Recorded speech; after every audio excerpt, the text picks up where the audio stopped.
सभी सुनने वालों को मेरा प्यार भरा नमस्कार। माफ़ कीजिएगा, इतने दिनों से कोई कहानी नहीं सुना पाई। कुछ व्यस्त थी, लेकिन अब नहीं। अब ये आया करेगी रोज़।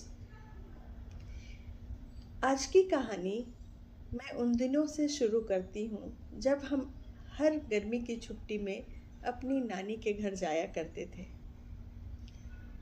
बचपन का सबसे प्यारा दिन होता है नानी के घर का सफ़र। ये कहानी सीरीज़ में आएगी क्योंकि बातें इतनी हैं कि सुना पाना संभव नहीं। तो 2-3 सीरीज़ में इसे मैं आपको सुनाऊंगी। शुरू करती हूँ नानी घर के सफ़र का।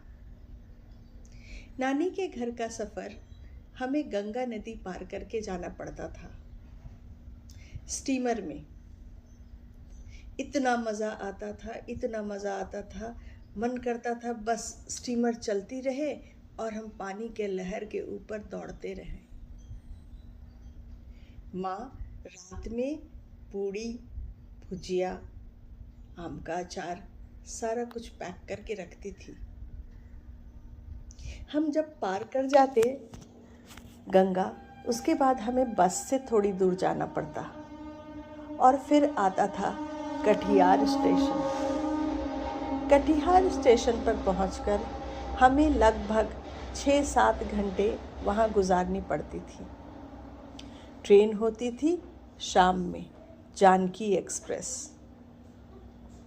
तो दिन भर हमारा समय कटिहार के स्टेशन पर गुजरता था।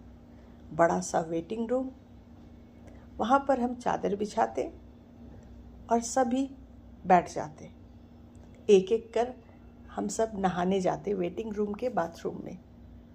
नहा कर निकलते, तब तक माँ खाना परोसा करती थी। कागज़ के प्लेट पर पूड़ी, भुजिया और अचार। ओह, क्या खुशबू थी।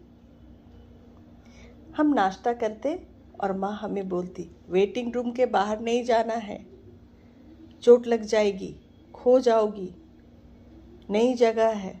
लेकिन हमें क्या, हम तो स्टेशन को मैदान बनाकर खेला करते थे। शाम में हमारी ट्रेन होती। जैसे ट्रेन लगती स्टेशन पर, हम उस पर बैठ जाते। बैठकर शुरू होता हमारा सफ़र।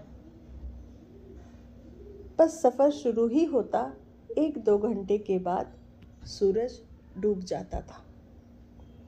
अंधेरा शुरू। इस अंधेरी रात में गाड़ी तेजी से दौड़ती थी और सबसे मज़ेदार वो सीन लगता था जब अंधेरे में भगजुगनी रोशनी छोड़ती थी। दूर से देखने पर इतना सुंदर लगता है, ये नज़ारा बहुत ही सुंदर होता था।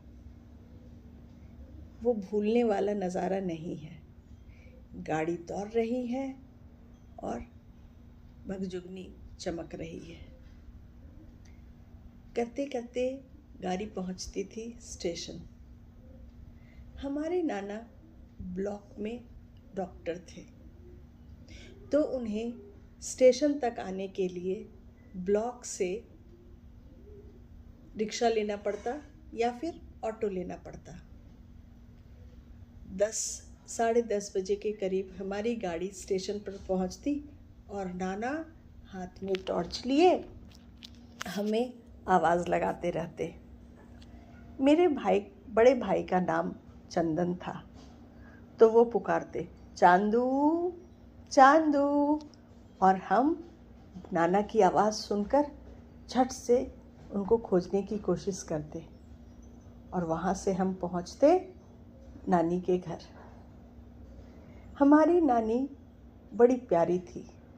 छोटा कद, सुंदर चेहरा, लंबे बाल, बड़ी ही सम्भ्रांत औरत थी वो। पता नहीं कितने ही तरह के वो व्यंजन बनाकर हमारे लिए रखती और हम बड़े चाव से खाते।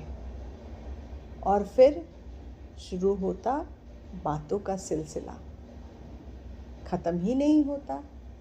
2 बजता, 2:30 बजता, 3 बजता, फिर हम सोने चले जाते। खूब धमा चौकड़ी मचाते थे। डांटने वाला तो कोई था नहीं, सो बहुत मन लगता था। आज इतना ही। कल फिर सुनेंगे हमारा दिन वहाँ कैसे गुजरता था। तब तक के लिए नमस्कार। हमें सुनने का शुक्रिया।